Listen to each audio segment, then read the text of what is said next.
Hey guys, welcome to this kitchen. Brian, Mr. Smith, kitchen. As always. So today, I thought we would do some more canning, and and it all goes back to last week we did the beef cubes from the pot roast, and it's buying stuff whether when you find manager specials or things on sale, and then that way you have them. And yes, I mean even today we're going to do mushrooms, and you can freeze these. The beginning process is very much the same. You have to cook mushrooms before you can freeze them, or at least blanch them. But I prefer to can them. Our deep freeze isn't very big. I mean, it's a smaller deep freeze, and I've got plenty of shelf space, sorta, downstairs. So I prefer to put things on shelves.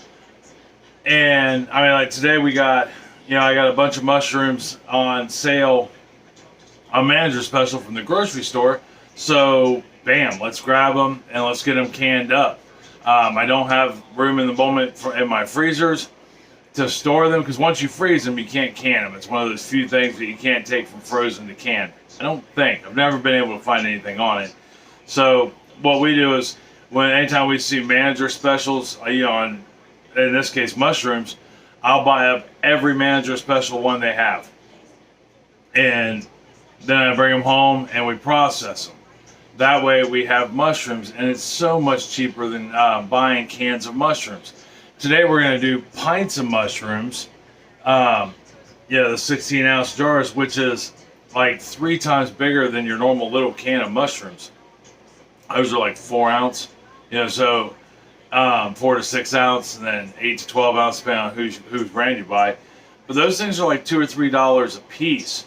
Well, I can get a couple pints, out of, in this case, these mushrooms for a couple dollars. And that's 16 ounces. That's like 4 of those jars, or 8, of the little jars, for a couple bucks. So that's what we're going to do.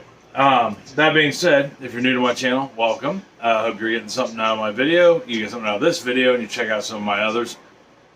If you're returning, thank you, as always. We do have some more new subscribers. That's awesome. I love the fact our neighborhood is growing in leaps and bounds.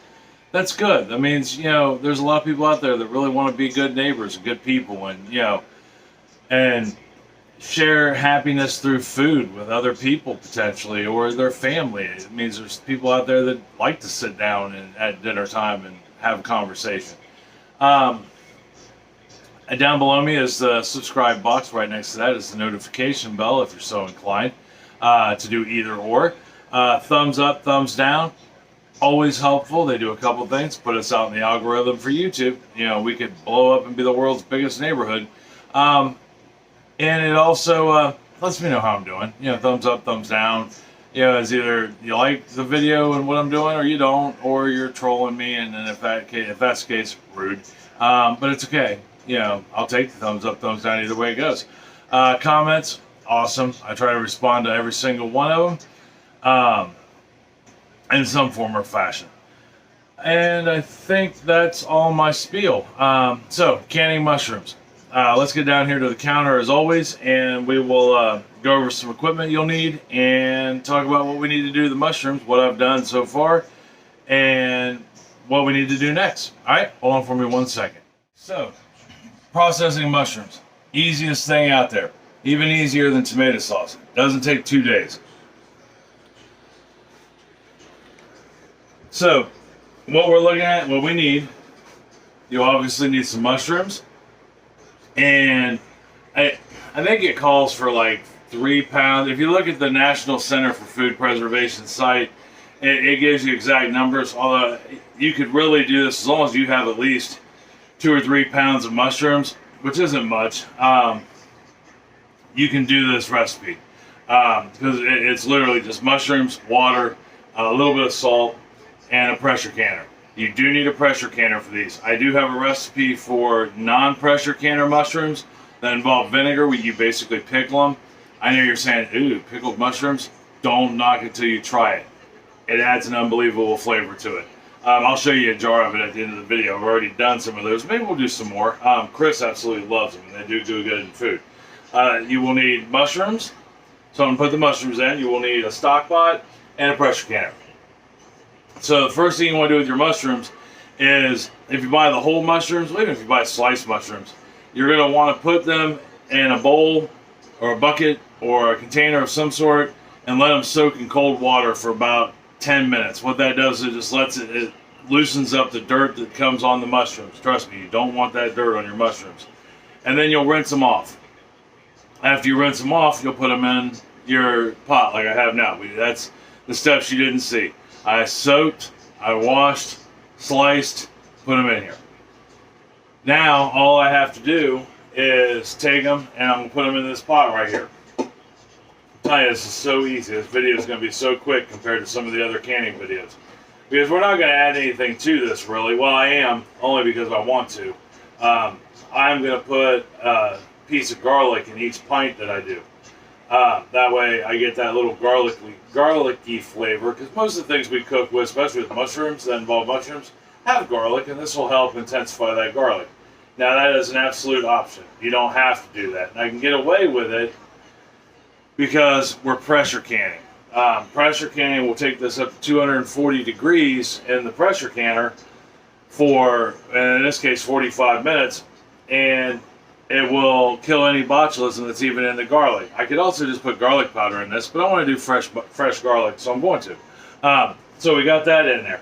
Now, what we're going to do next is we're going to take some water. In this case, I've got a few quarts, but we want to cover these mushrooms up, and they're going to float. Mushrooms are like 96% water, 2% air.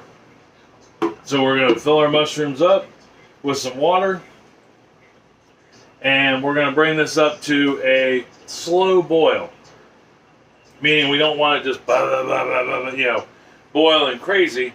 We just want a nice, slow, steady boil, and we're going to let these boil for 10 minutes. After that, we can process them. So, let me get these up, get them boiled, and when I come back, we'll start processing. All right, I'll be right back. All right, so we've boiled our mushrooms for 10 minutes. And basically we cooked them.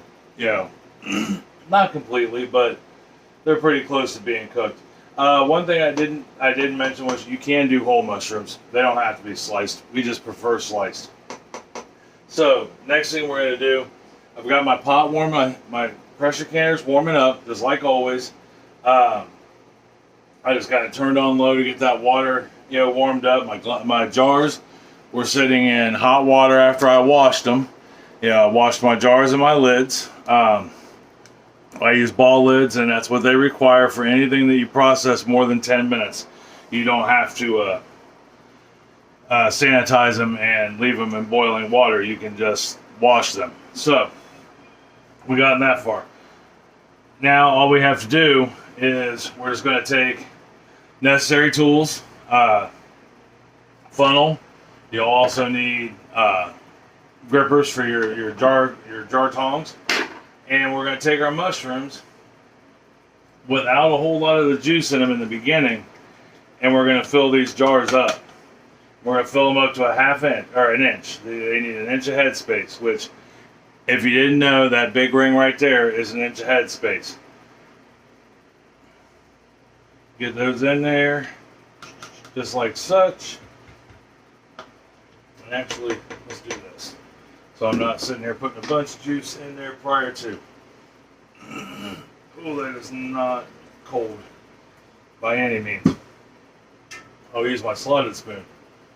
And we're going to get these all up to an inch of head space. And I got more jars just in case we need them, because I'm sure we're going to need more than 4 jars.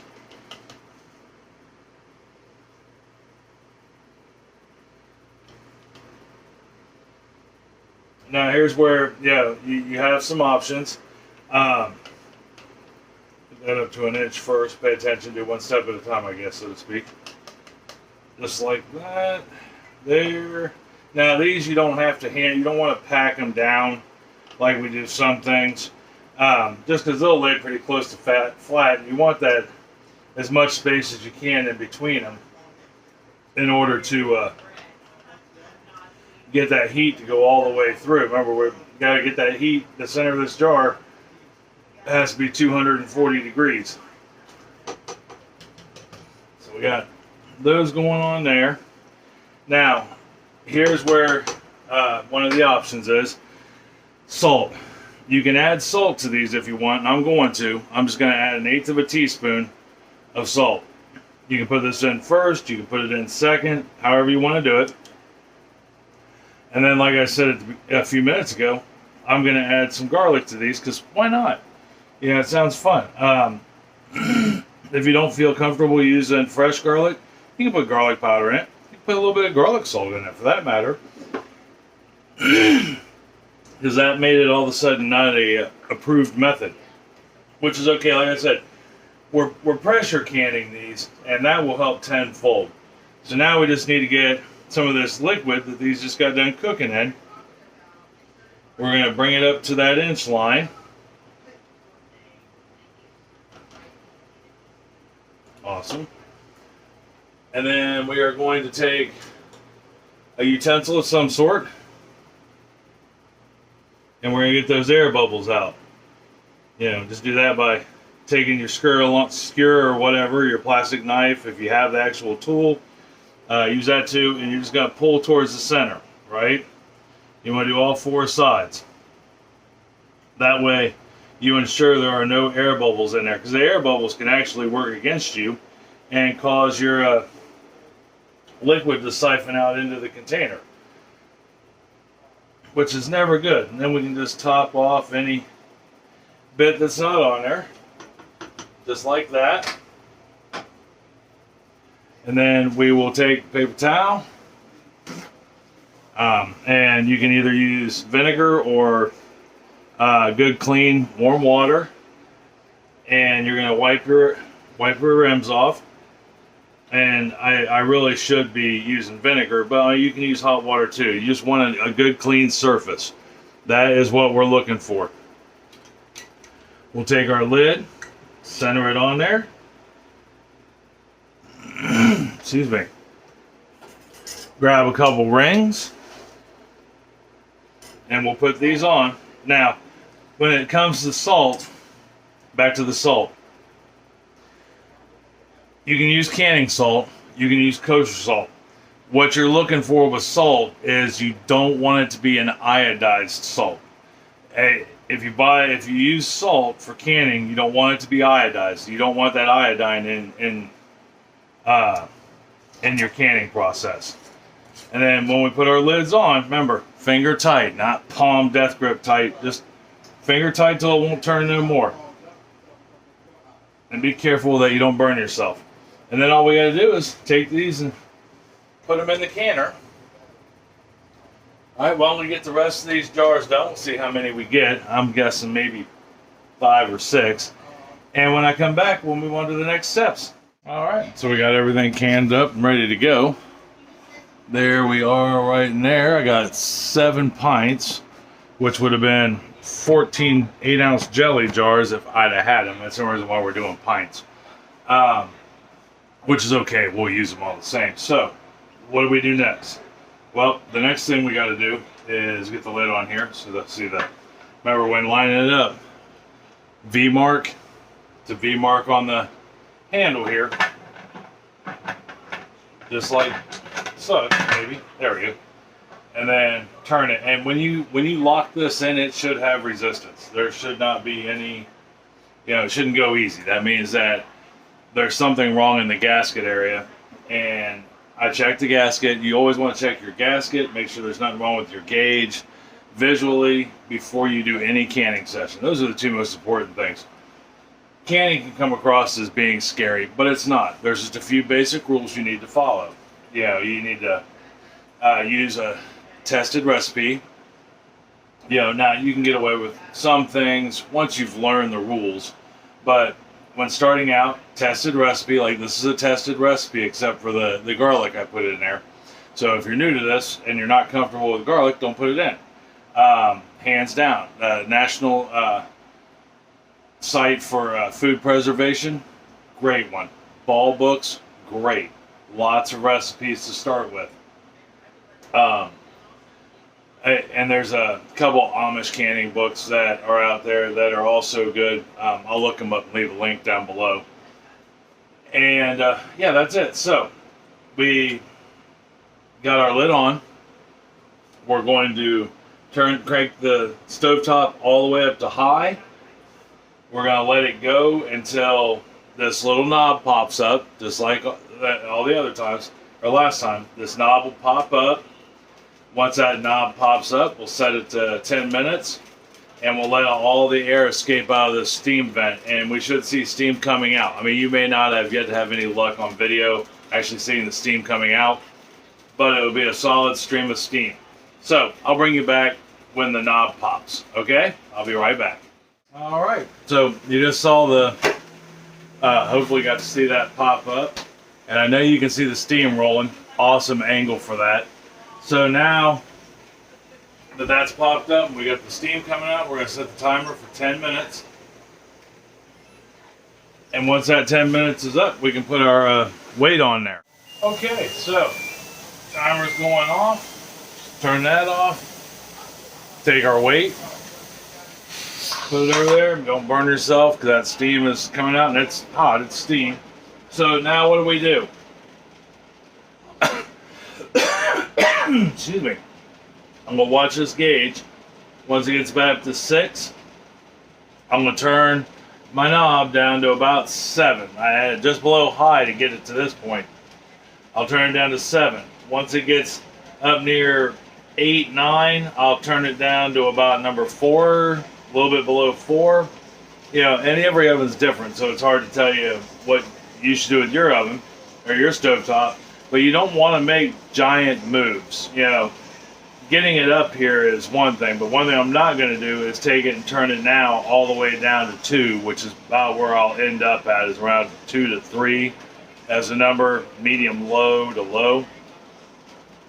On my range top, I don't want that quick temperature drop. That leads to siphoning inside here. We don't want.